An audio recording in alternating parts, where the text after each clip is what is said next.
तो दोस्तों आज मैं इस वीडियो में ब्लू लॉक के एपिसोड 13 और 14 दोनों एपिसोड को एक साथ एक्सप्लेन करूंगा। तो बिना किसी देरी के लेट्स बिगिन। एपिसोड के स्टार्टिंग में मैच रिस्टार्ट होता है। बॉल साई के पास था। इसगी को कैसे भी करके साई को रोकना होगा, उसे नजर रखना होगा साई के हर एक मूवमेंट पर, क्योंकि वो रिस्क नहीं ले सकते। लेकिन साई इसगी को चकमा देके आगे बढ़ जाता है। साथ में वो बारो और कारासे को भी बीट कर देता है। रिन भी उसे रोकने आता है, बट साई को कोई फर्क नहीं पड़ता। वो बॉल को लेके आगे बढ़ता है, जिससे रिन भी फॉर्म में आ जाता है, बिकॉज उसे अपना पास्ट याद आ गया था। वो साई को डिस्ट्रॉय करना चाहता है। वो दोनों भाई भाई हैं, उनके अंदर सेम ब्लड है, इसलिए साई अगर कर सकता है तो रिन क्यों नहीं कर सकता। खैर अब युकिमिया साई के सामने आ जाता है, लेकिन साई उसके ऑपोजिट वे में बॉल को ट्रांसफर कर देता है। भाई इस टाइम पे साई अकेला पूरे ब्लू लॉक को पछाड़ रहा था। देन वो एक किक मार के सीधो की तरफ बॉल पास करता है। सीधो उस बॉल को किक मारने वाला था, लेकिन सही टाइम पर वहाँ रिन आ जाता है, जिससे बॉल की जगह वो रिन के सर को ही किक मार देता है। कारासु रेफरी को बोलता है कि ये तो एक येलो कार्ड होगा, लेकिन रेफरी येलो कार्ड देने में साफ साफ मना कर देता है, क्योंकि ये अनजाने में हुआ था। इसलिए वो ब्लू लॉक को कहता है कि वो इस बार रिस्टार्ट करेंगे। तो वहीं पे सीधो रिन को बेवकूफ समझ रहा था। रिन जो हमेशा नंबर 1 बनना चाहता था, बट उसने इस बार गोल को बचाने के लिए सैक्रिफाइस किया। इसका मतलब वो अपने भाई को जीतने नहीं देगा, चाहे कुछ भी हो जाए। खैर मैच रिस्टार्ट होता है और इस बार बॉल को रियो किक करता है, एक लॉन्ग पास जो सीधा नागी के पास जाता है। इसगी के साइड में मॉन्स्टर यानी कि बाचिरा आ जाता है और कहता है कि वो अपने दम पर ये लास्ट गोल करेगा।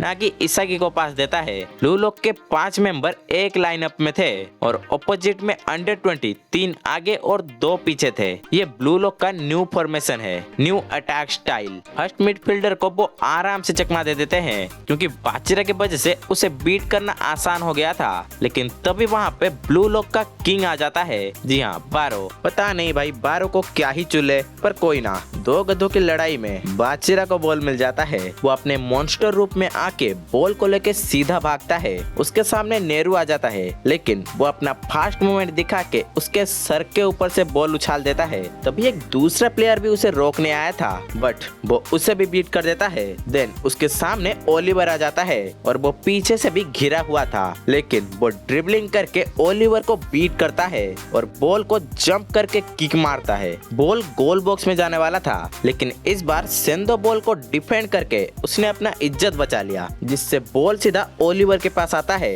उसके पास नागी मौजूद था। सेंदो डिफेंड करने के चक्कर में गिर गया था, इसलिए ओलिवर उसे खड़ा होने के लिए बोलता है, जिससे सेंदो खड़ा तो होता है, साथ में वो ठान लेता है कि वो इस जापानीज सॉकर को बदलेगा। उसे मॉडल्स की कोई परवाह नहीं है, उसे बस वर्ल्ड के लेवल का बनना है और एक हॉलीवुड एक्ट्रेस से शादी करना है। तो दूसरी तरफ सेंदो के फॉर्म को देख के सीधो खुश हो जाता है। ओलिवर सीधा साई को पास देता है और सेंदो साई की तरफ भाग रहा था।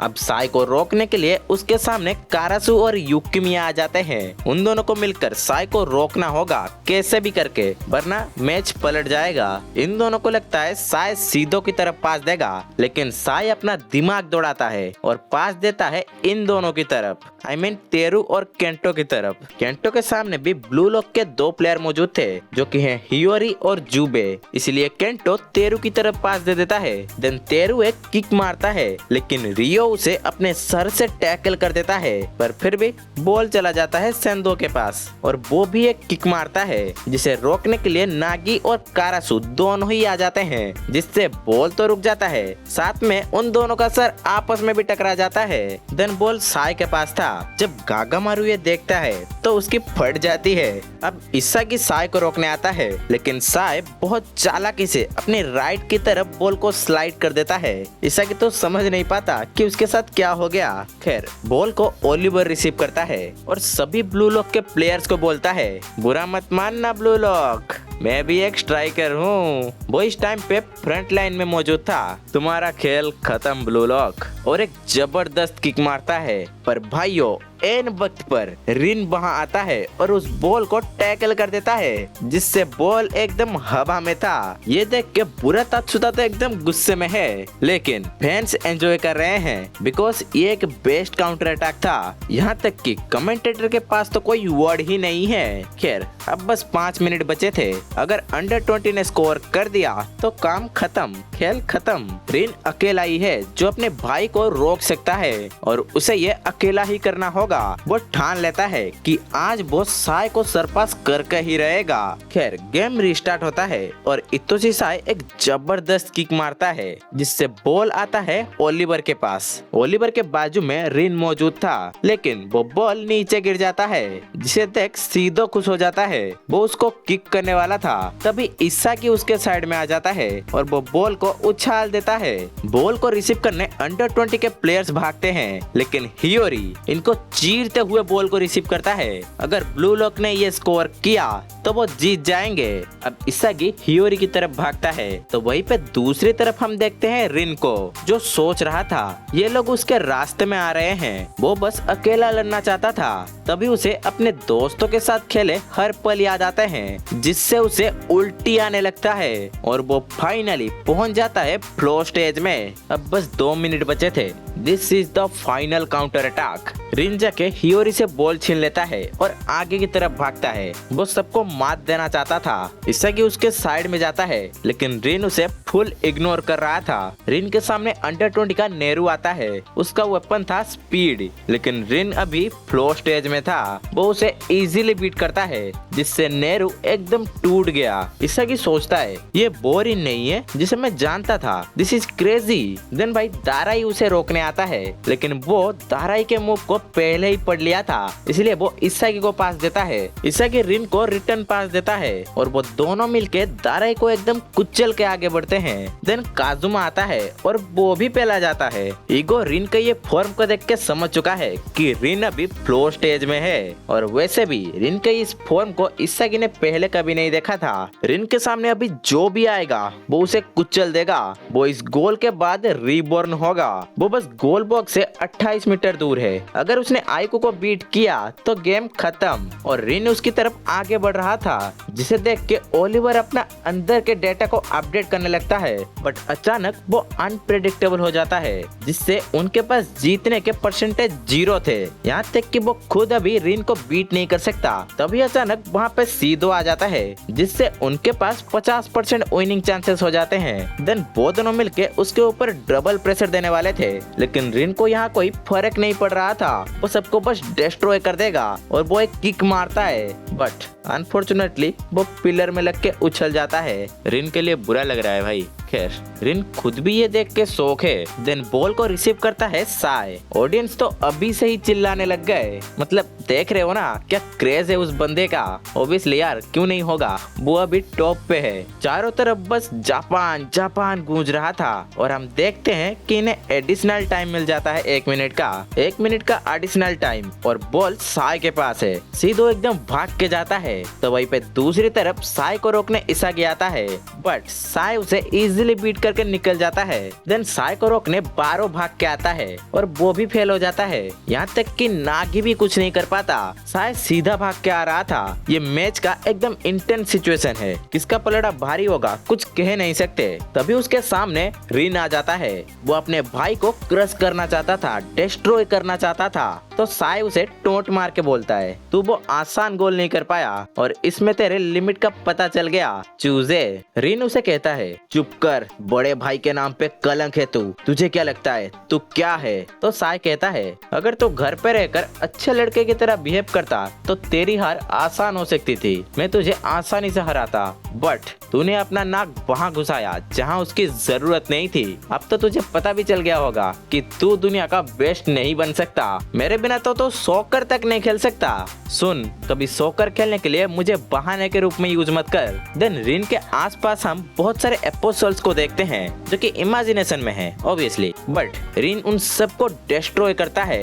और अब होगा द फाइनल मैचअप। रिन और साय के बीच एक भयानक बैटल होता है। वो बस एक दूसरे को डिस्ट्रॉय करना चाहते थे। पूरा ऑडियंस ये देख के पागल हो जाते हैं। साय रिन की तरफ आगे बढ़ के बॉल को थोड़ा स्लाइडली लेफ्ट की तरफ स्वाइप करता है, जिससे बॉल रिन के पैरों में लग के उछल जाता है। ओलिवर बॉल को टैकल करने ऊपर की तरफ जंप करता है, लेकिन स्टिल वो बॉल तक नहीं पहुंच पाता। और तभी वहां इसागी की एंट्री होता है और वो एक लेजेंडरी किक मार के विनिंग गोल करता है। लिटरली ब्रो, ये सीन बहुत आइकॉनिक था। आप खुद देखो।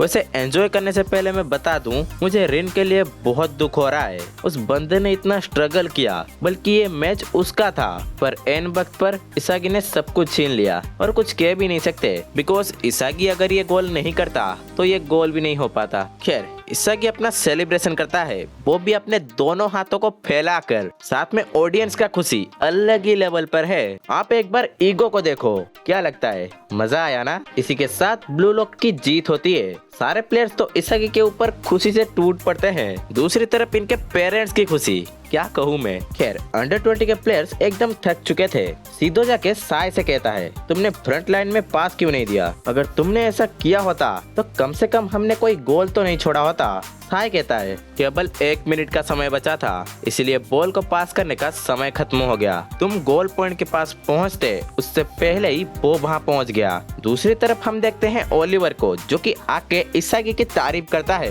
कि कैसे इसागी आइकू के ब्लाइंड स्पॉट पर टिका रहा। Congratulation blue lock. और वो दोनों हैंडशेक करते हैं। देन हम देखते हैं रिन को, जो बहुत अपसेट था। होगा क्यों नहीं भाई। देन उसके पास साय आता है और बोलता है, रिन, मुझे नहीं लगता कि जापान एक अच्छा स्ट्राइकर बनाने में कैपेबल है, लेकिन जिसने तुम्हारे इंस्टिंक्ट को जगाया है और जापान के सॉकर को बदला है वो इसागी योइची है, और वो इस जापान के सॉकर को बदल सकता है। दूसरी तरफ हम देखते हैं इसागी को, जो कैमरे के सामने स्पीच दे रहा था। वो कहता है, मैं सच में खुश हूँ, आज हमने बहुत अच्छा खेला, पर ये सब यहीं पे खत्म नहीं होता। Next blue lock under 20 world cup जीतेगा और यहीं पे ब्लू लॉक प्रोजेक्ट का फेज 1 खत्म होता है। ब्लू लॉक के सारे प्लेयर्स एक लाइन में आ जाते हैं और अंडर 20 के प्लेयर्स भी, और सभी से शुक्रिया बोलते हैं। देन ईगो सारे प्लेयर से बोलता है, congratulation diamond in the rock, आज तुम लोगों ने कुछ बहुत बड़ा हासिल किया है,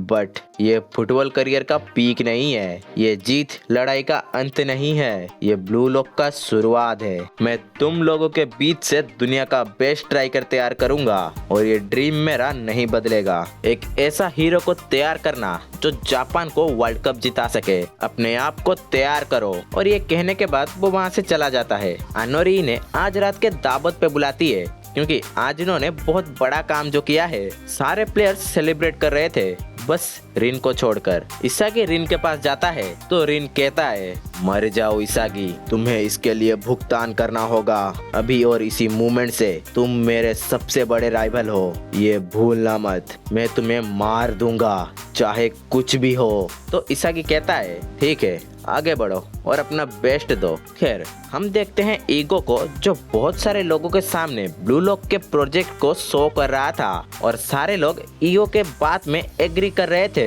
देन यही से ब्लू लॉक प्रोजेक्ट का फेज 2 स्टार्ट होता है। देन हम देखते हैं कि एक बंदे को वाइल्ड कार्ड एंट्री के रूप में बुलाया गया था, जिसका नाम है कुनिगामी। और फाइनली आखिर में हम एक झलक देखते हैं काइजर का। जी हाँ, ये वही बंदा है जिसका फैन बेस अलग ही लेवल पर है। और यहीं पे एपिसोड खत्म हो जाता है। तो दोस्तों, मैंने ब्लू लॉक के पूरे सीजन 2 को एक्सप्लेन कर दिया है। इसका सीजन 3 आएगा नेक्स्ट ईयर। तो मिलते हैं।